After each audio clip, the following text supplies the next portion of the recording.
Менің арнама қош келдіңіз.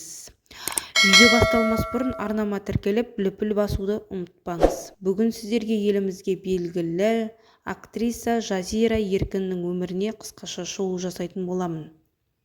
Жазира Еркін актриса, театр және кино өнерінің өкілі. Ол 1996 жылы 17 мамырда Алматы облысында дүниеге келген. Біліміне келетін болсақ, Жазира Еркін мектеп қабырғасында жүріп-ақ сахна өнеріне қызығып, көркемсөз оқу, театр үйірмелеріне белсене қатысқан. Мектепті тәмамдаған соң актерлік факультетіне оқуға түсіп, кәсіби білім алған. Осы оқу орнында ол актерлік шеберлік, сахна тілі, мимика және психологиялық дайындық бағытында терең дайындықтан өткен. Шығармашылық жолы оқу орнын аяқтаған соң Жазира театр сахнасында еңбек жолын бастады.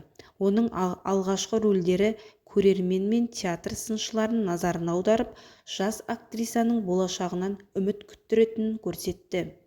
Кейін телехикаялар мен кино жобаларда ойнап, кино саласында да танымал бола бастады. Жазира сомдаған кейіпкерлер өмірге жақын, сезімге бай, шынайы бейнелермен ерекшеленді.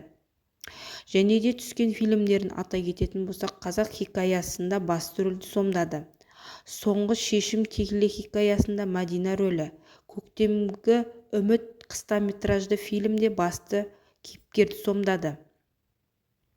Марапаттары: үздік актриса номинациясының иегері, театр және кино өнеріне қосқан үлесі үшін алғыс хаттары да бар.